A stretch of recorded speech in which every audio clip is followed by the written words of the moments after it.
Jaya Radha Madhava Jaya Kunja Bihari.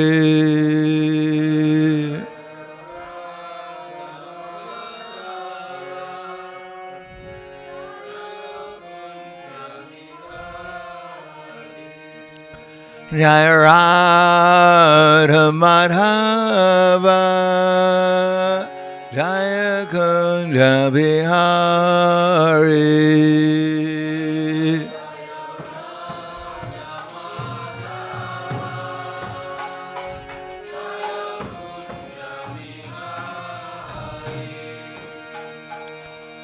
Kopijana Balaba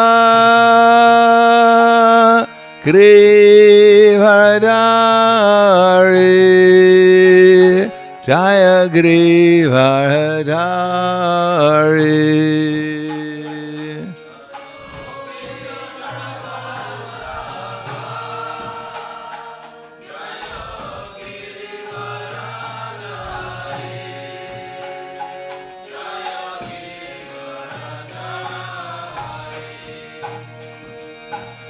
Kopijana Balaba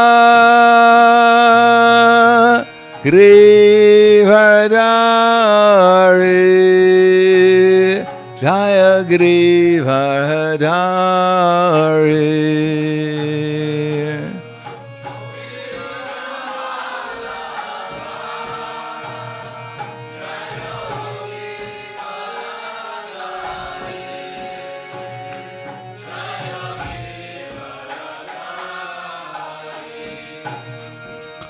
Yasodanandana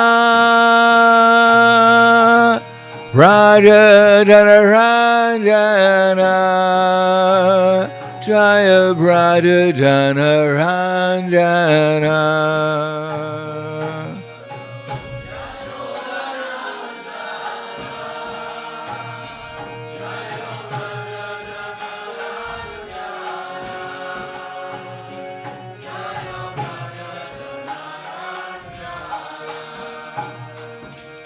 Yasodanandana Raja Janaranjana Jaya Raja Janaranjana.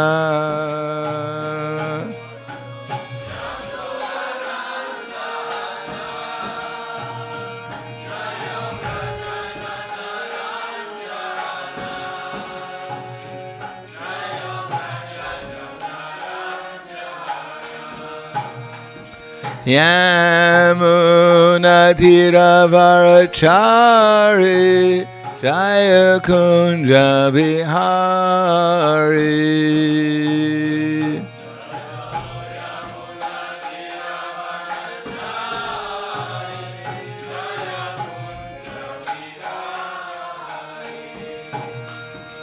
Yamuna Tiravarachari Jaya Kunja Bihari.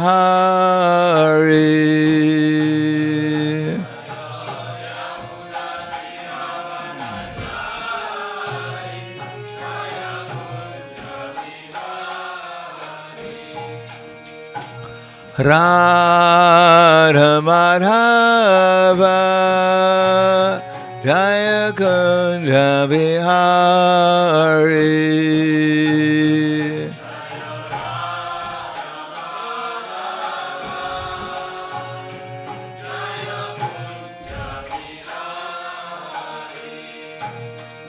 Jaya Radha Madhava Jaya Kunja Bihari.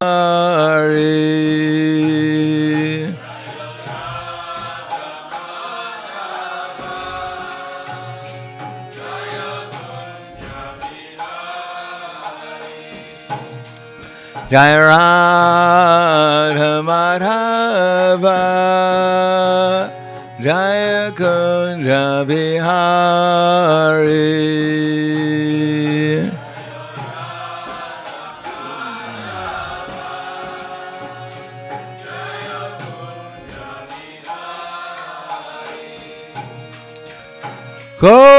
Gopidana Balabha Grivardhari Jaya Grivardhari.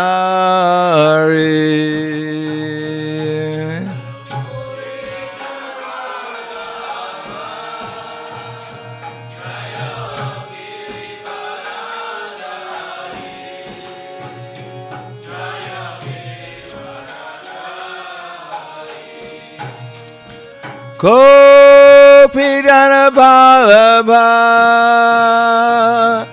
Grivardhari Jaya Grivardhari.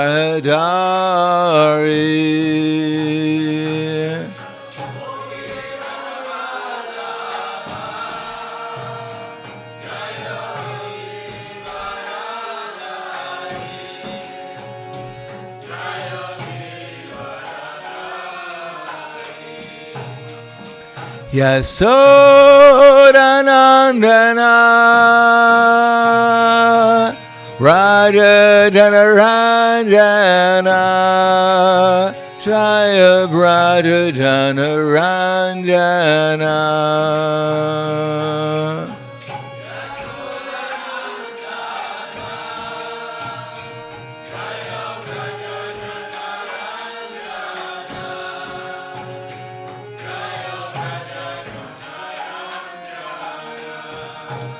Yasodanandana Raja Janaranjana Jaya Raja Janaranjana.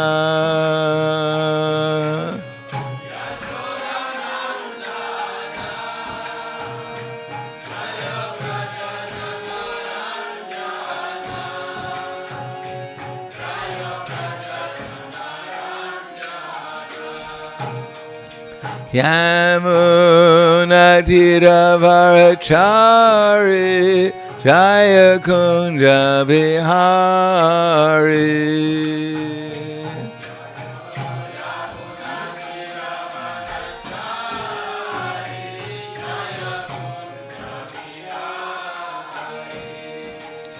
Yamunatiravarachari Jaya Kunja Bihari.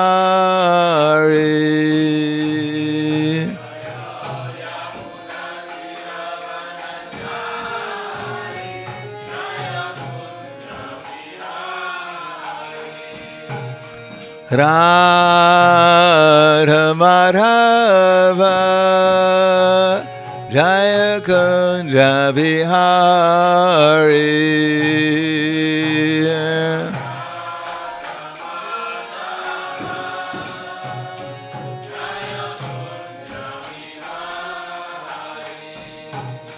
Jaya Radha Madhava Jaya Kunja Bihari.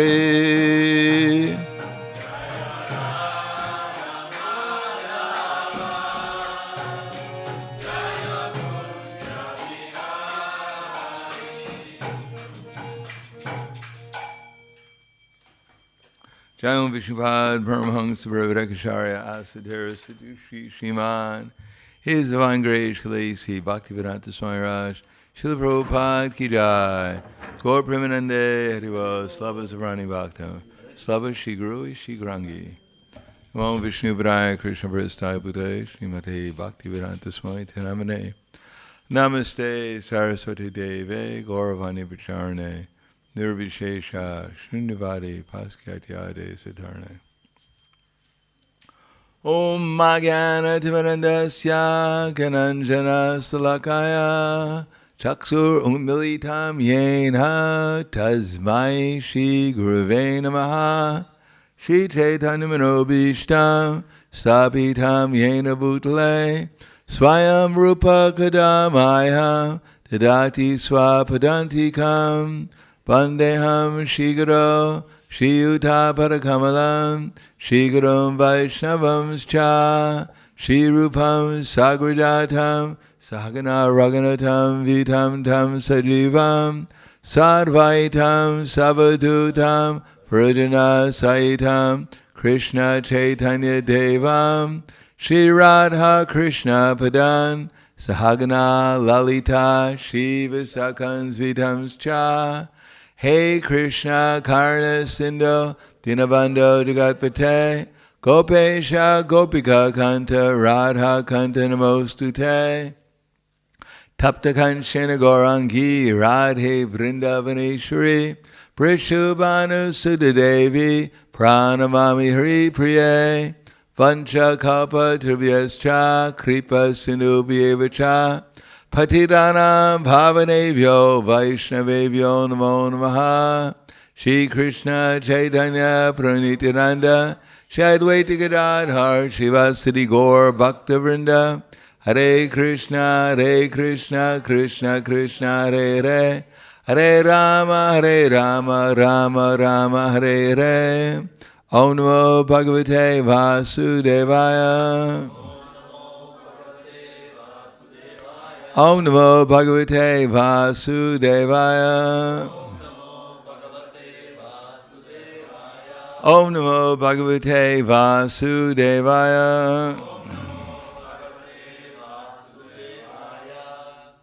Srimad Bhagavatam, Canto 8, Chapter 19, the Lord begs charity from Bali Maharaj, text 35. Nishtam te narake manye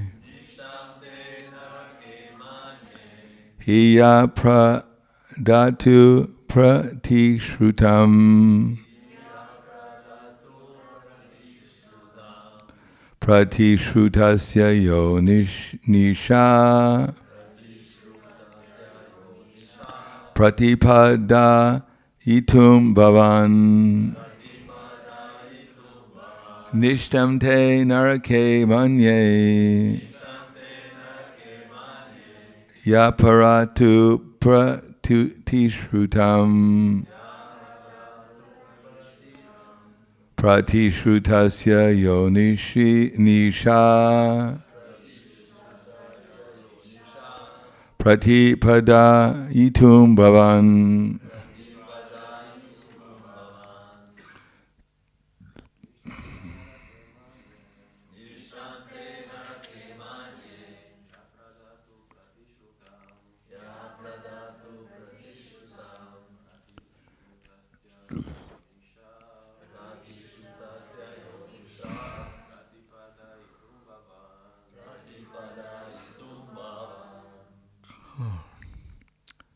Ladies.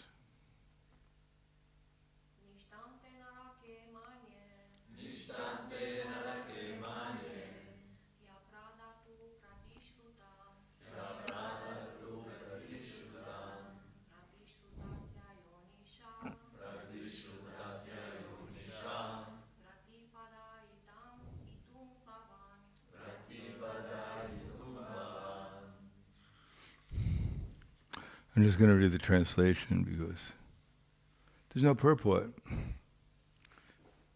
You will certainly be unable to fulfill your promise, and I think that because of this inability, your eternal residence will be in hell. Ooh, sounds pretty bad. Learned scholars do not praise that charity which endangers one's own livelihood. Charity, sacrifice, austerity, and fruitive activities are possible for one who is competent to earn his livelihood properly. They are not possible for one who cannot maintain himself. Text 37. Therefore, one who is in full knowledge should divide his accumulated wealth in 5 parts. For religion, for reputation, for opulence, for sense gratification, and for the maintenance of his family members.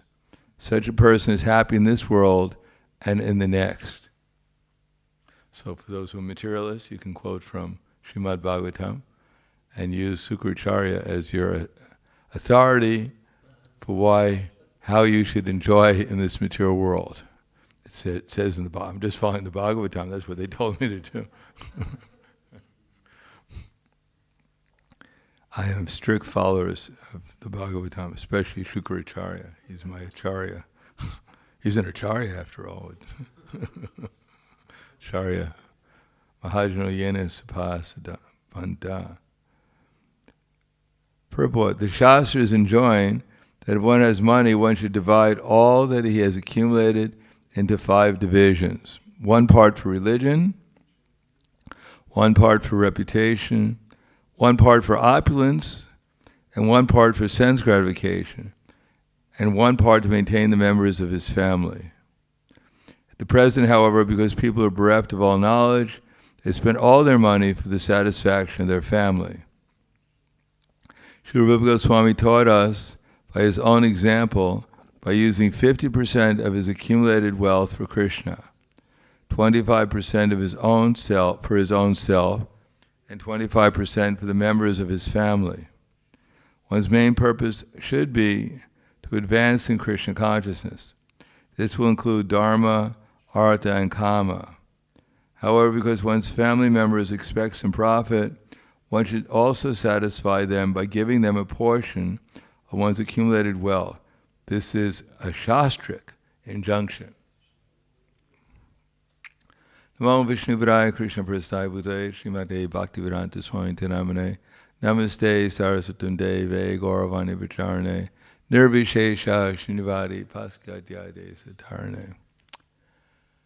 As I have mentioned before, Nigama Kalpataro Galitam Phalam Sukha Mukha Drave Samyutam Pibata Bhagavatam Amalam Bhagavatam Amalam Mohur Mohu Mukha Bhuvika Bhavikaha Nigama Kalpatara Galitam Balam. That this Vedic literature is the desire tree. Nigama. Nigama means the Vedic literature. Nigama Kalpatara, the desire tree. So, Srimad Bhagavatam, all the Vedic literatures, they're there to give us what we want. And why is that? Because everyone is determined to get something in the material world, and it's not exactly always Krishna. Although Krishna is the source of everything, and one can't get anything unless he gets it from Krishna.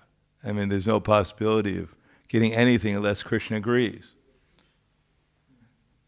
It's not that we can make a deal with some demigod, and the demigod, Krishna says, no, I'm against, and the demigod says, well, I made the deal, sorry. Now, Krishna may follow his devotee, whatever the devotee promises, Kontiya pratijani hi name bhakti pranashati, but that's the devotee. Krishna is only obliged to follow this devotee, not some ordinary person. Therefore, offering people as Rikasura was a demon, and he wanted some benediction. Everyone wants a benediction, but he wanted a special benediction. So he met Narada Muni. Obviously, he was a special demon, because we don't walk down the street here and meet Narada Muni regularly. Oh, Narada Muni, you're also going to the park. Oh, good. I always had a few questions to ask you, So obviously he was an ordinary demon because he actually had Narada Muni's association. Still, he asked Narada Muni, my dear Narada Muni, who should I ask for my benediction? So Narada Muni knew that this is a demon, and whatever benediction he probably wants to ask for is going to be very harmful for himself and everyone else. And if he goes to Vishnu, Vishnu will say, get lost. And therefore he'll become even more of a demon. I went to Vishnu, I made a request, and he said, get lost. Narada Muni misled me. Vishnu misled me. They're all bad. I'm the only one good around here. And he didn't want him to go to Brahma because Brahma sometimes hesitates also. Hiranyakashipu asked Brahma, my dear Brahma, please give me the benediction that I can live forever. And Brahma said, sorry, I can't live forever myself. How can I give you that benediction? And then he gave him 100 benedictions, and they all failed. They didn't cover the insurance policy. He wound up with an acute stomach problem, in spite of all the benedictions.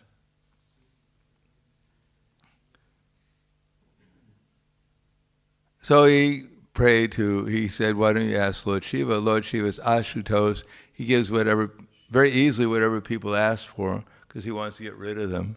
He doesn't want to be bothered by them. And he also gives, so he's Ashutosh. If he's pleased, if you do something for him, then he'll easily give you some benediction. So Vrikasura went to I forget where he went to, in the Himalayas. And there he went through some austerity, cutting his flesh from his body. Could you imagine, what part of your body would you cut the flesh from? Think about it. I just cut some of my toenails and throw it into the fire. Hopefully it counts. But imagine cutting flesh from your body. Swaha. Ooh. Have to eat a little extra for a few weeks before you start the sacrifice.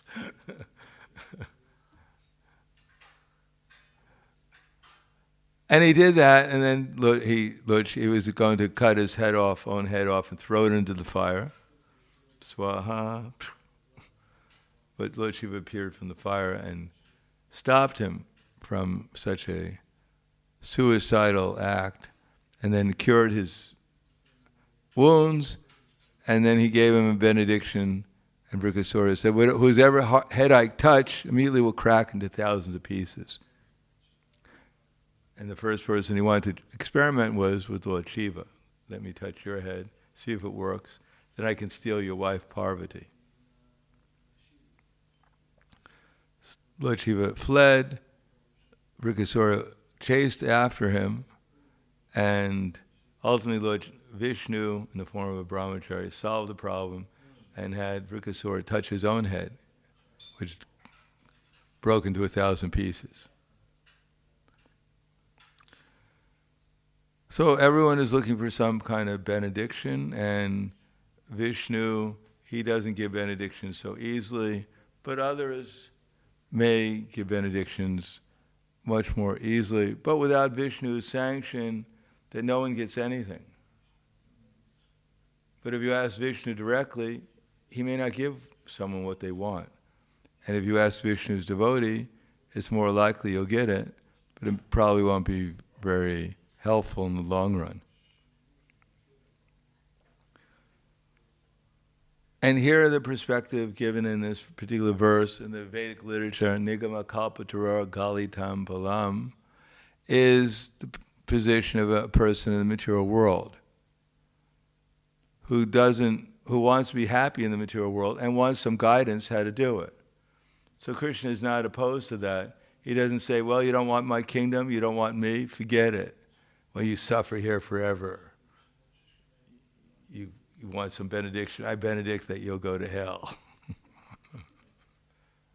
Read the Vedic literature. You don't want Krishna? Go to hell. Oh, wait a second, I got the wrong book.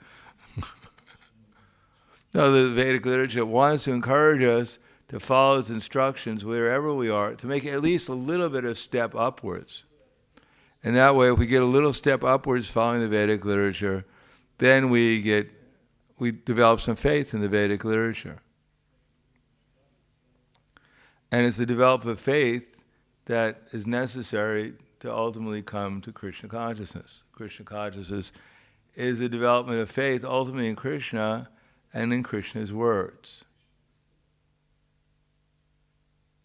Real faith is faith in Krishna consciousness, but if we get a little less out of in Maya, that means we're a little bit closer to Krishna also. Therefore, the Vedic literature also encourages to seek Krishna in some ways, either directly or indirectly. Srimad Bhagavatam keeps on saying, if you read this chapter, then you'll defeat all your enemies. So you read it again and again and again, and kept on checking the internet and find out if your enemy's still around. Got to read it one more time. He's gone. All right. This is a good book.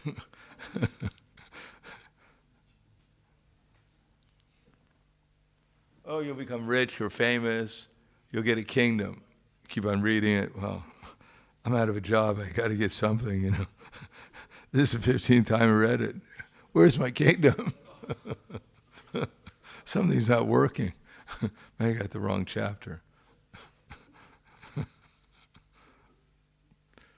But there's some encouragement that we can get our material desires fulfilled, and that way one develops some faith in the process of Krishna consciousness, that, you know, it's actually working. If Krishna consciousness is not practical, it doesn't actually give us something, then we'll just give it up. Prabhupada said people don't go to church anymore because they figure, why go to church? I'm praying for my daily bread.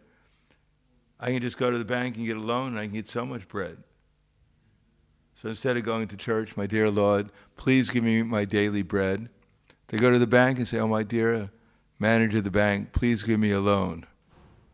So they're begging someone, but they're begging the bank manager instead of Krishna, so they can get bread.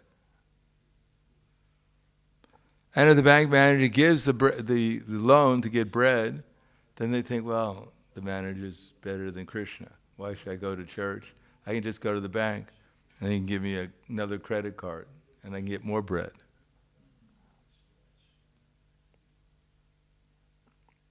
Or in the Vedic culture, one goes to the Brahmin priest and asks the Brahmin priest, my dear Brahmin priest, can you do a sacrifice for me? Because I need some benediction. I need some health, or I need some wealth, or I need a wife or a husband. I need something. So please help me.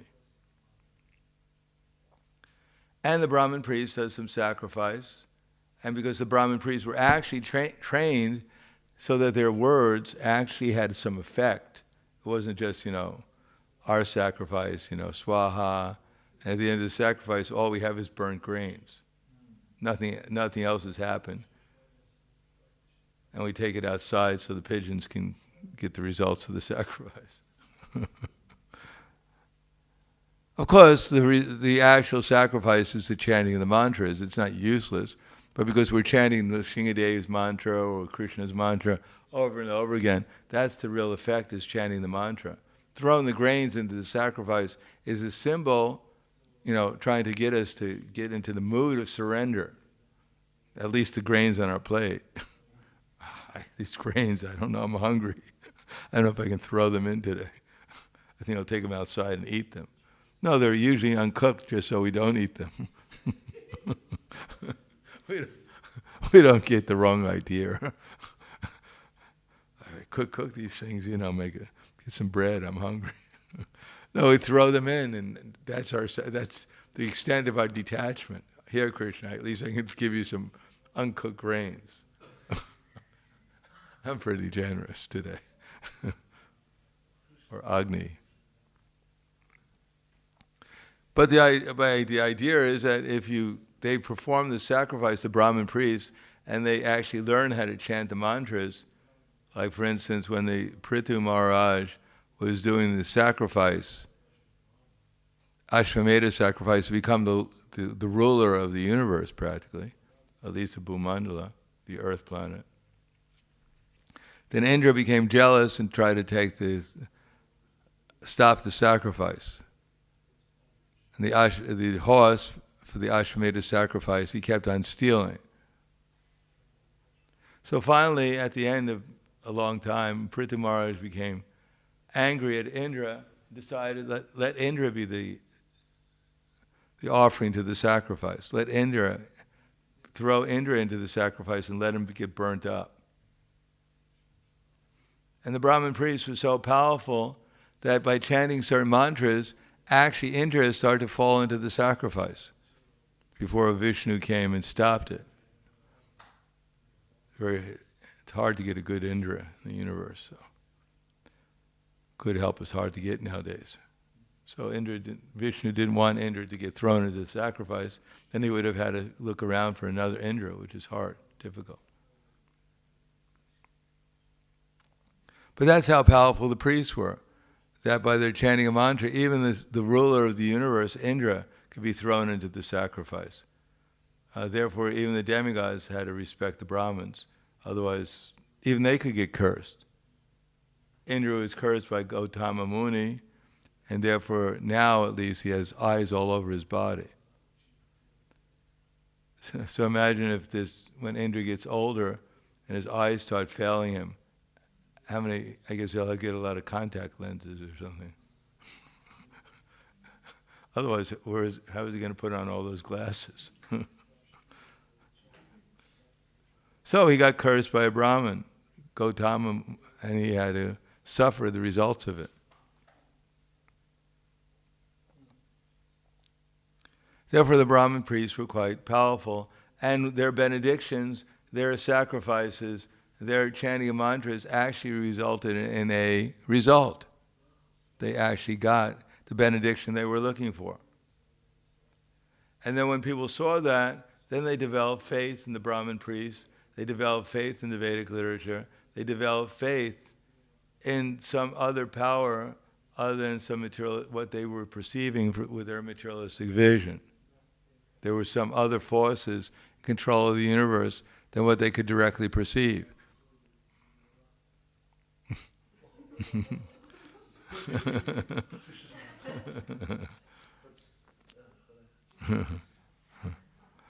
And therefore after some time they became a little curious. And people started to read the Vedic literature. They think, wow, if this manual works, what else is there, Maybe I can get my own planet or something. Is that, Brahmin priests can give me that? So they started to read the Vedic literature. And indeed they found out that if you perform even more elaborate sacrifices, you could go to the heavenly planets. So going to the heavenly planets has the idea that there's another life, because they weren't going to generally go in this lifetime with this body. They were going to go in another body, in their spirit, in another body. Well, I should say the spirit soul was going to get another body in the heavenly planets. So then they developed some faith in reincarnation, the transmigration of the self, that there is possible to actually get a better material existence. And they performed those sacrifices. And those in the heavenly planets, or those who had more faith, they read the Upanishads, talked about merging Brahman, becoming one with God, you live forever in the Brahman effulgence, in complete happiness. They became interested in doing the austerities necessary for that, or meditating on Paramatma. So the Vedic literature also takes one gradually, step by step, from one stage of faith to the grosser elements of material existence, to the subtler elements of material existence. Finally, towards liberation. And when one becomes liberated, one realizes I'm eternal, and the Vedic literature has revealed all this to me, and following the process of sacrifice, then one is eligible to get into the idea of Srimad Bhagavatam and the devotional literatures, Ishupanishad and other literatures, which describe the personality of Godhead and our relationship with Him. So now we don't know anything about Karma Kanda. We don't perform or Jnana Kanda, or yoga. Yoga nowadays means to try to sit someplace and, meditate on what? No one knows really what you're meditating on. How is my cat doing? How is my cat doing? Did I feed the cat?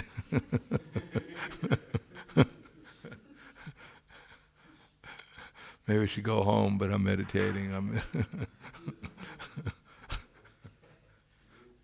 Oh my God, the cat's going to be angry when I get back. So no one knows what one is meditating on, just meditating. Everyone's meditating, usually on the objects of the senses, and but that doesn't count. It's not official.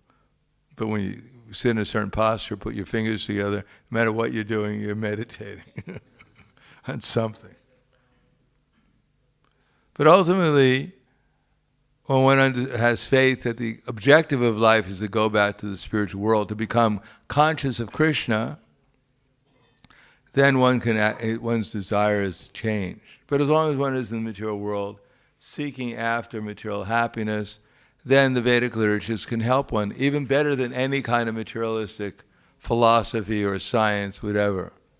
Just as I pointed out, nowadays they're promising happiness through technology. They're promising happiness through industrialization. But this is not happiness at all. It's just creating misery.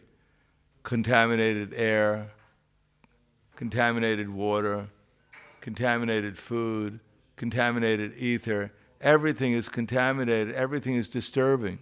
Everything is unhealthy. Everything is unproductive. This so-called advancement through technology and industrialization is just a failure.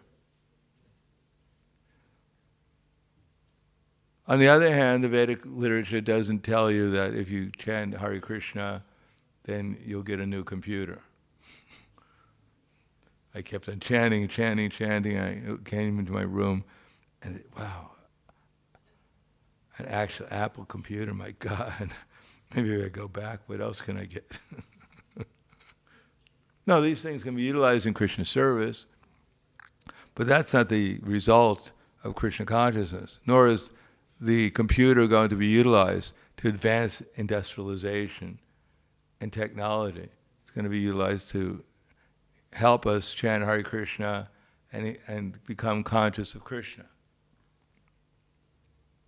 But in lieu of that, still here Shukracharya is offering some advice that our money should be utilized in different ways. For instance, some of it for our family, some of it for our personal maintenance, some of it for our reputation, some of it for our opulence. So it should be divided up properly for religion. And Srila Rupa Goswami suggests that some of it should be utilized for the family, some of it to spread Krishna consciousness. There he has the majority of it for spreading Krishna consciousness, and some for the family and for some personal maintenance. But that's the higher realm, when one is actually a devotee or trying to become a devotee. But when one is not a devotee, then some idea of the Vedic of how to live in this material world and actually make some progress in some way or another, so that one can develop faith in the Vedic literature and faith that there's something more in life than just endlessly and needlessly and without any limit gratify the senses, like animal life. So at least the Vedic literature is an attempt to bring one to the human form of life, and only in the human form of life can we actually begin to understand about liberation and the process of achieving it and take it seriously. So I'll stop there. Thank you. Any questions or comments?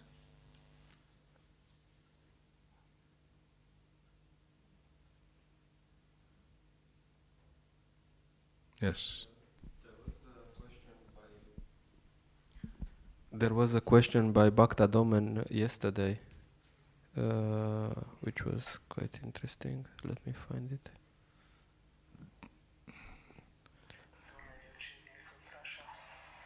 Luckily, the philosophy hasn't changed since yesterday.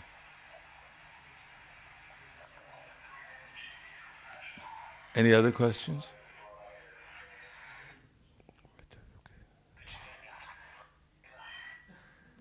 Yes. Okay. That's the question. Anyhow, look for it, and if you find it, you can look for it. Hare Krishna, I was wondering, these days, if we, I don't know, meet or a Brahmana who is somehow like Shukracharya, what should we do? If you find a Brahmana like Shukracharya? Yeah, and give us some, I don't know, not so okay instructions. What should we do? Well, if you actually could find a Brahmana like Shukracharya, Fallen, I mean. you find a materialistic Brahmin, you mean, what should you do? Ask him to chant Hare Krishna. What can you do? What do you want? You mean in terms of getting a benediction from them? What can you do with it? You know, offer a Brahmin like Shukracharya, you should offer respect.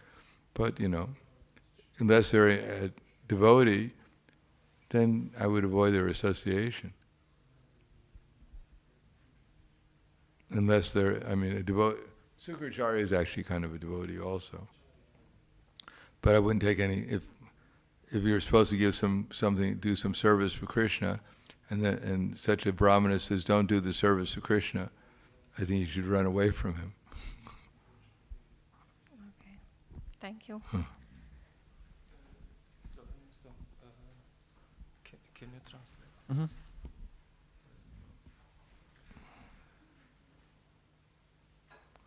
Yes, so Doman is asking about attachment to the family and the duties towards family. Where is the line and when is the line that you make a line? Well, give me a piece of paper, I'll make a line. I'm not so sure. Everything is so relative. It's not so easy to discern. But Chaitanya Mahaprabhu, for instance, he was 24 years old, he left the family, his young wife and his old mother, he just left them for the sake of higher purpose. But we're not on the level of Chaitanya Mahaprabhu. And therefore, if we leave our family like that, we'll probably worry about them. So we have to be aware of what our level of advancement is and act accordingly. But we shouldn't associate, as Krishna says in Bhagavad Gita, what is it? I have to go through all the verses to come to it.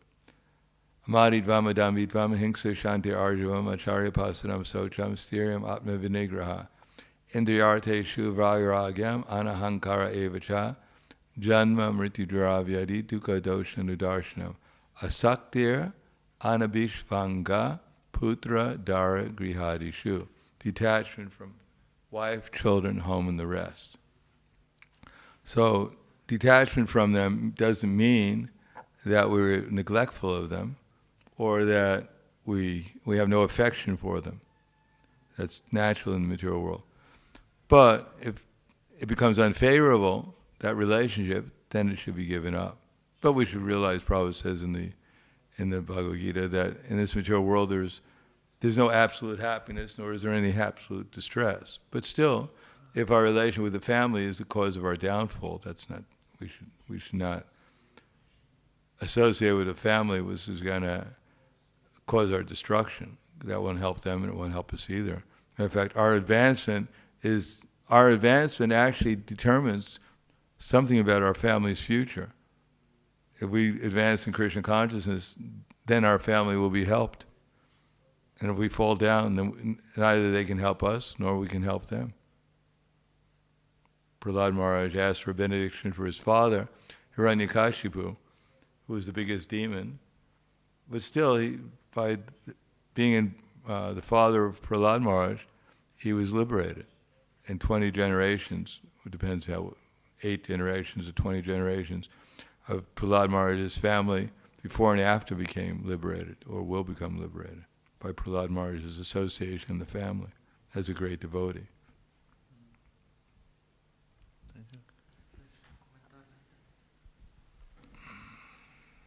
There is also a question from bhakti-yoga Tilburg. Hare Krishna Maharaj, question. There is a lot of information about how to get back to Krishna in different ways and levels. How to see this? Do we have to go through all of this or do we have to choose? For instance, Dhyana Yoga in Bhagavad Gita, is that a phase or a choice? No, everyone needs knowledge. Knowledge is Krishna, ultimately. Everyone has to do something, but it should be done for Krishna. Everyone has to know something, everyone has consciousness, but we should develop consciousness of Krishna by hearing about Krishna. So that's Jnana Karma Yoga. Prabhupada says, when one knows that the goal is Krishna, but one is attached to the results of his work, that's called Karma Yoga. One knows that the goal is Krishna, but one takes pleasure in mental speculation to understand Krishna, that's called Jnana Yoga. And one knows that the goal is Krishna and seeks Krishna completely in devotional service and Krishna consciousness, that's called bhakti-yoga. So Jnana Yoga, Karma Yoga, Astanga, they're all part of Krishna consciousness. And if we practice Krishna consciousness, then automatically Karma Yoga and Jnana Yoga and Astanga Yoga will all be fulfilled.